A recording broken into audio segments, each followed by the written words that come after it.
2K Q&A, 2K Q&A, 2K Q&A, 2K Q&A. But first, let's get some Taco Bell.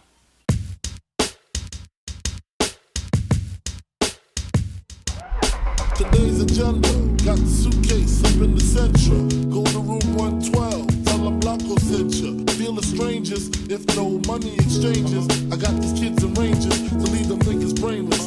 All they told is stainless, you just remain as calm as possible. Make the deal go through. If not, here's 12 shots, we know how you do. Please make your killings clean. Slugs up in between, their eyes like true lies. Kill them and flee the scene. Just bring back the coke or the cream, or else your life is on the shelf. We mean this, Frank. The cats we fucking with put bombs in your mom's gas tank. Let's get this money. I always forget that the 90s cup holders never fit the 2000s size drinks. This is safe. Potato, potato, potato, potato, potato. The 7-digit push me, fucking real. Here's the deal. I got 100 bricks, 14.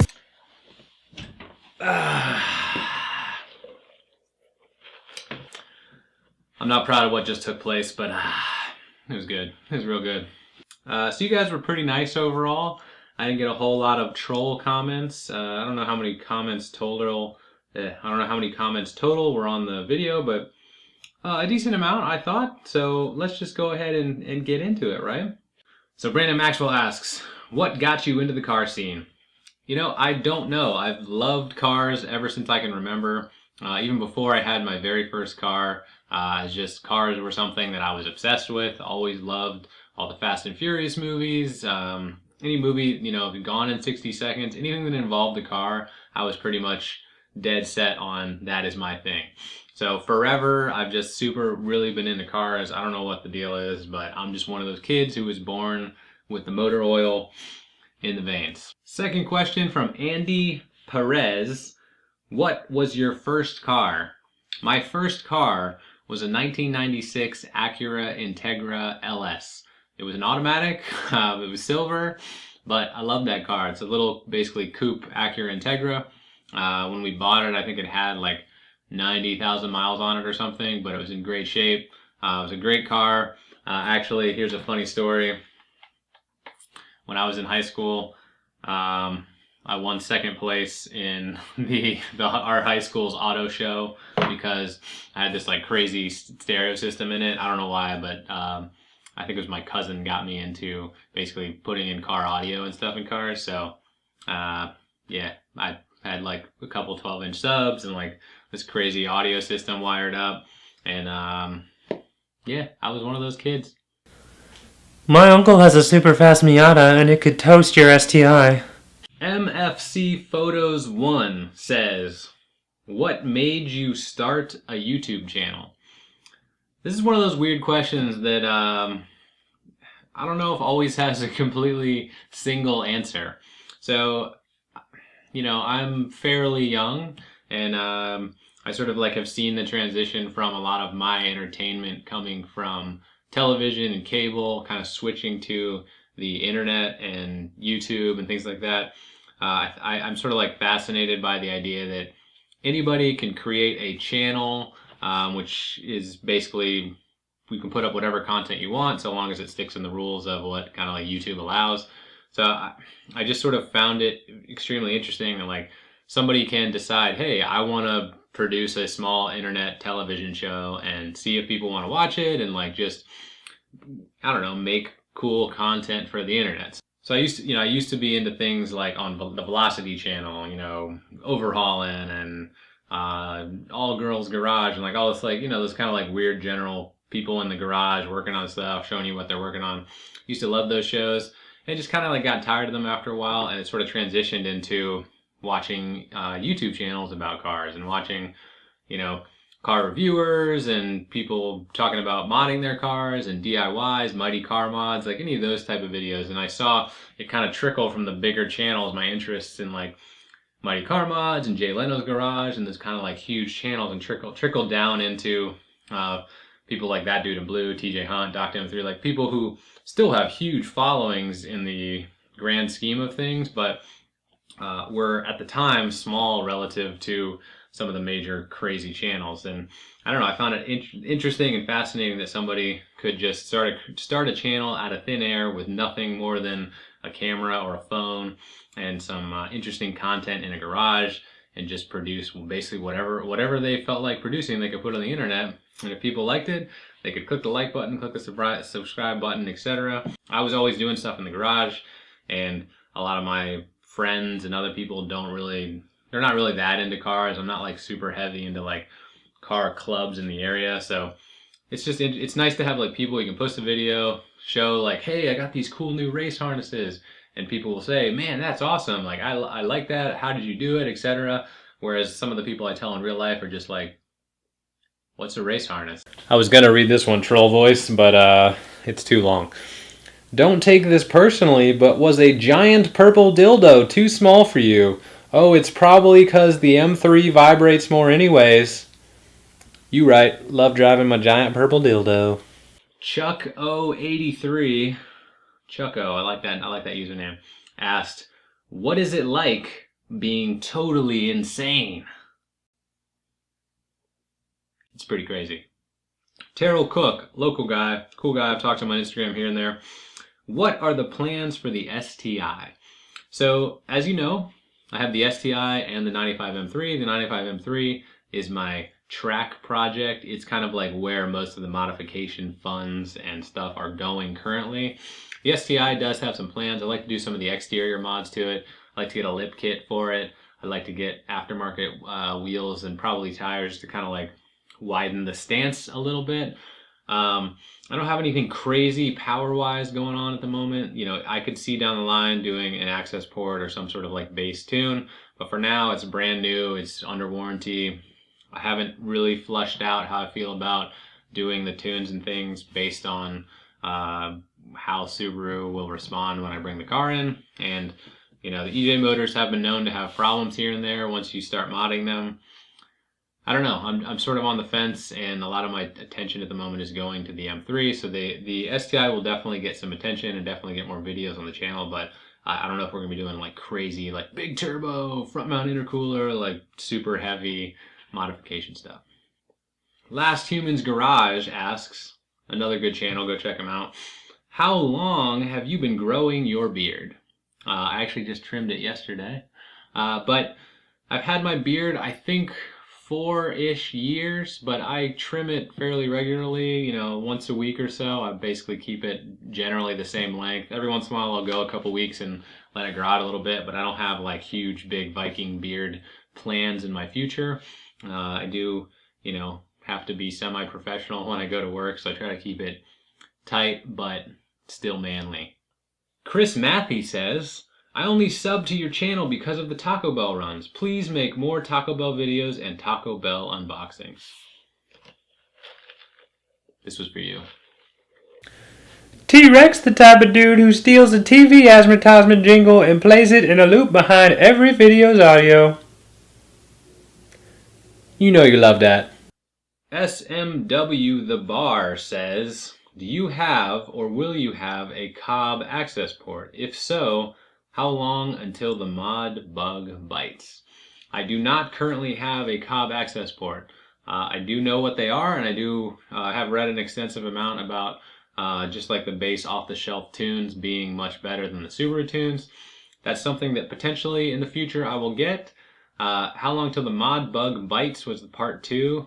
You know, I have the M3 kind of for my mod addiction at the moment. As soon as that kind of like gets further down the finish line, I'm sure the STI, you know, it's hard to leave anything stock these days. There's always something you want to be working on and tinkering with in the garage. So I don't know. I guess we'll have to wait and see. Jackal Plow asks, did you buy your car? Are you planning for coilovers? When you say did you buy your car, I'm assuming you mean did I buy it instead of lease it? I did buy it, so it is basically it's finance, so you know, I pay monthly payments on it. If you were saying like did I buy it myself? Yes, I bought it myself. Am I planning for coilovers? At the moment, no, but if I do like wheels and tires and the gap is kind of weird, maybe.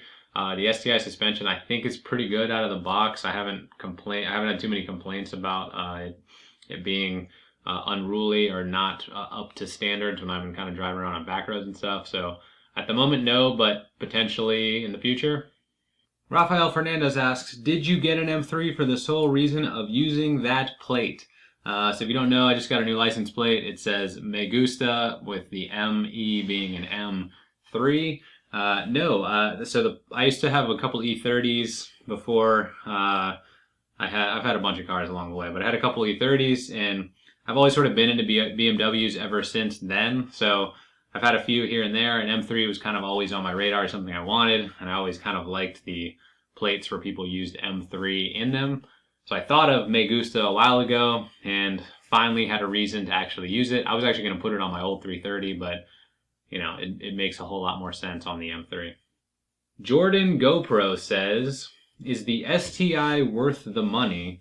What is their single favorite thing about your STI? STI worth the money. So you can get an STI, let's say stripped out model, $35K.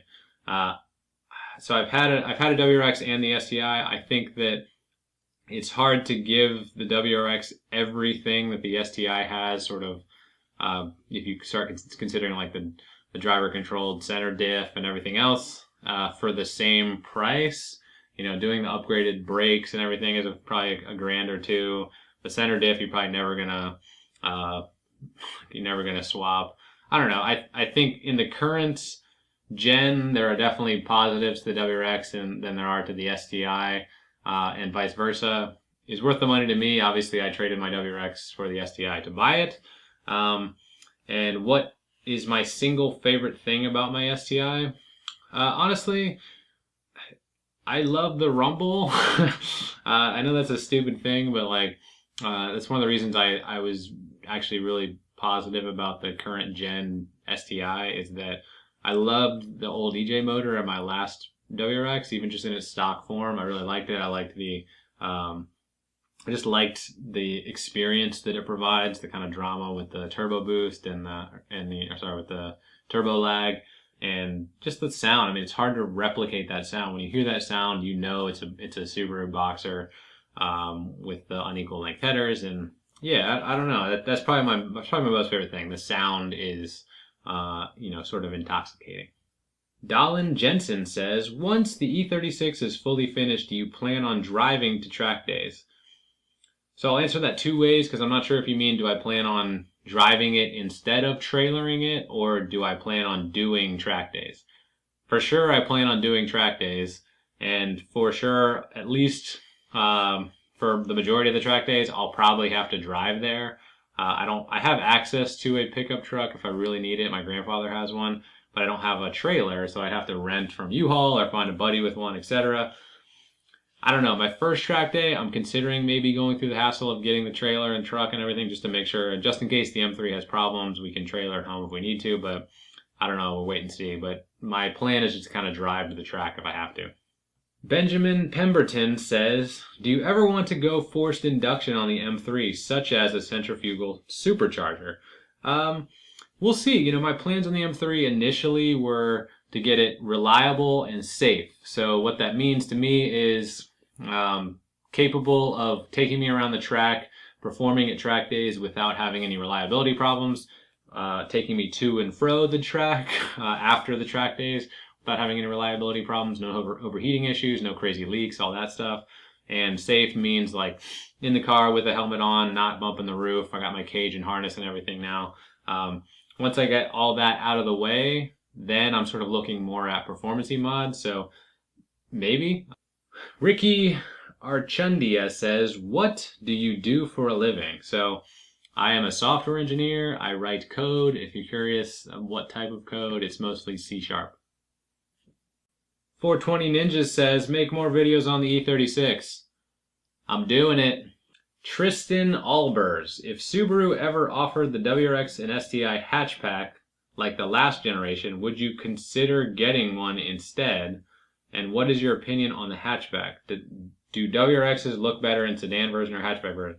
So my last WRX was the hatch. It was a 2012.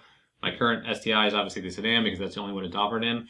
I could probably say with 90 to 95% certainty that if the hatch was offered in the current gen, the brand new gen, I probably would have bought in the hatch instead of the sedan. Nothing against the sedan, I just like the hatches better typically. They kind of like, I like the utility of being able to put the seats down and having that big open space in the back. If one comes out next year, am I going to trade? Probably not, just because it's not quite enough of a desire. I don't hate the sedan body style enough to want to do that. But if they were both offered at the same time, almost certainly I would have gone for the hatch, so long as it didn't look completely ridiculous. Kiana Walker says, "Hey man, love your channel. I have a 2011 WRX sedan and I started watching your videos because of the winter tire video. I'm about to get some wheels and tires from Tire Rack, but I want to make sure I'm getting the right size. I'm getting winter tires for next season because I live in Idaho and I'm going to get summer tires probably around January. For now, I'm going to let these tires go bald for the summer, haha. So yeah, what size wheels and tires would you recommend?" So Tire Rack's pretty good at specking the wheels and tires for you. I've never had an issue just buying kind of what they say off the shelf. For winter tires specifically, I think the general opinion is that the narrower is better because it kind of cuts through the snow better instead of sitting on top of it. So with that being said, if Tire Rack offers you a couple different options, maybe the narrower one. Wheel wise, I went with the STI is a little different than WRX because it has the big Brembo front calipers, so you can't go super low. When I had the 2012 WRX, I actually put 16-inch wheels on. I think they come 17 stock. I put 16-inch wheels on because the tires are cheaper and it gives you a little bit more sidewall. And it's wintertime, so it's not totally about style. You can get out there and shred with awesome winter tires and some decent wheels. Even people, they sell Steelies, I think, on Tire Rack now. Semi-auto rifle lover 1 says, "Have you lost any stoplight races with the STI?" So I don't really do much street racing. I gotta keep my license and not go to jail or get crazy tickets. So I'm not really doing any stoplight races. I do get people revving at me a lot. I think it's the wing. It's gotta be. John Smith, "If you won the lottery, what types of things would you purchase?" So if I won the lottery and it was a huge, crazy, big, super lottery, I really love my current house. The only thing that it doesn't have that I'd like is a third garage or a third bay. And honestly, if I won a crazy lottery, I'm gonna need more than 3 bays. So I'd probably get a house with a little bit of land, pay that crap off so I don't have to pay the monthly mortgage on it. And then I'd probably buy some cars.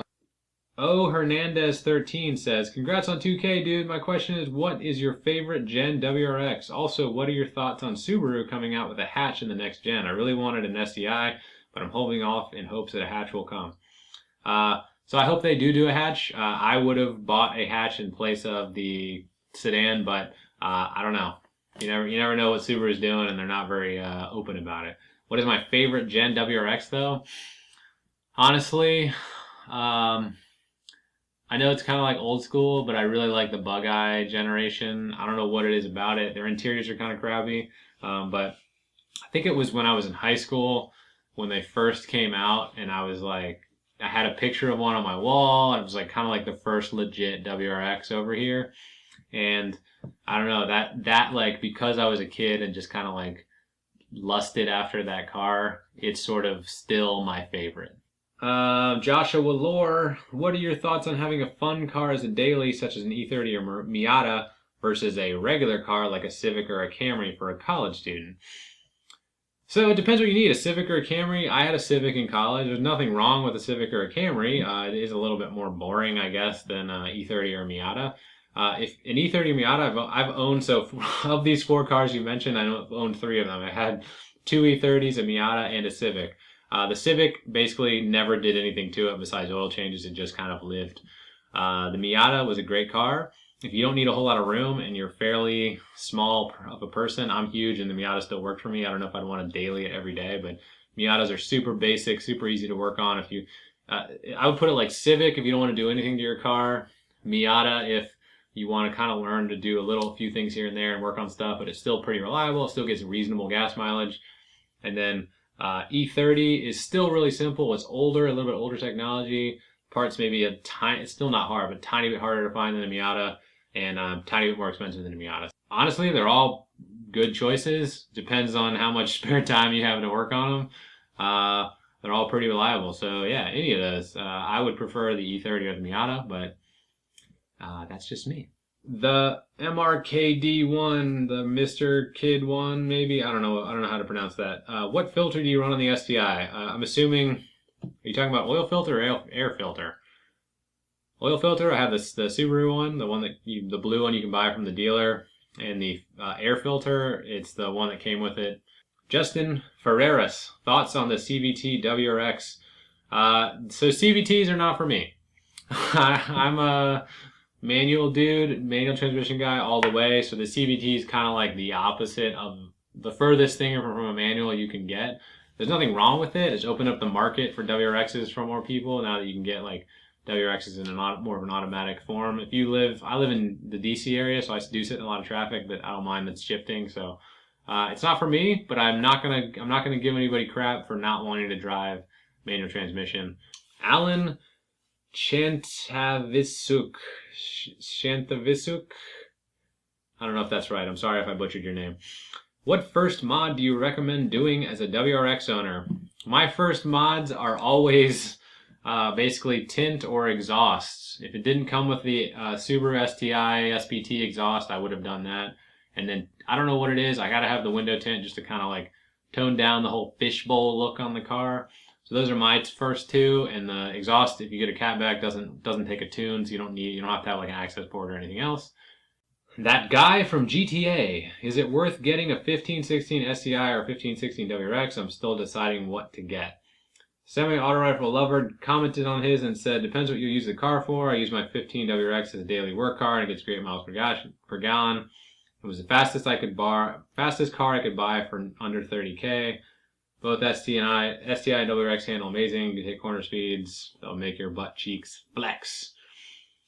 I mostly agree with that. Basically, they're both good cars. It depends what you want.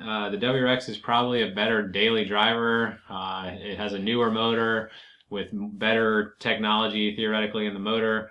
Better gas mileage, more mid-range, low-end torque, all of that good stuff. The STI is definitely a little bit more race car than the WRX. So if you want like the super performance-y stuff, then it's hard to make a WRX. You can make a WRX faster in a straight line than a STI for the price, but giving you everything you get in the STI, it's hard to do for the price difference if you were to mod the WRX. Liam Luffnane. Love your videos. Any tips on how I can grow my channel like yours? So, growing your channel on YouTube, I don't really have any tips. My channel's not that huge, but it's all been fairly organic. Almost Moo.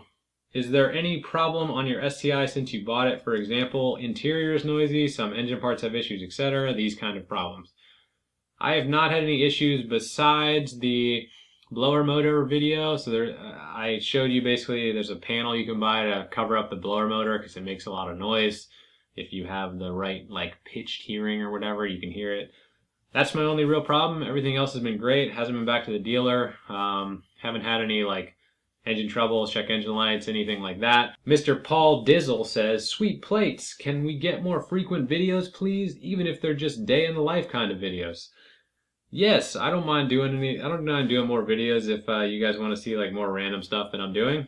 Just let me know and I'll try to pop some more out. To answer one question, longtime subscriber Chuck Jim asked, who's a role model in my life? Which is a good question. I don't think I have like any people that I kind of look up to and generally idolize, but I do kind of take tidbits from people, even if we bring it back to YouTube, just watching other YouTube channels, find success that they've built themselves, kind of like any sort of entrepreneurial people. I do like that people can take something, can take nothing and make something of it and kind of, explore life and blossom into having cool opportunities and things basically just from pure hard work and dedication.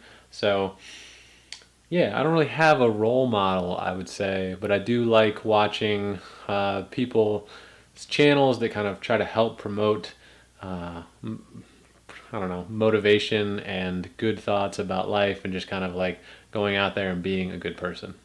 So do that. Okay, friends, thanks for watching. I appreciate all the questions. Hopefully you got some answers. If you have more questions, as always, write them in the comments below. I pretty much answer every single person who writes something, even if you're a troll. So once again, I appreciate the support. 2,000 subscribers are awesome. We're almost up to 2,100 now. And yeah, just, you know, keep them coming. Tell me what you want to see. And I don't think I have anything else to tell you. All right? Thanks again. Love ya. Bye-bye.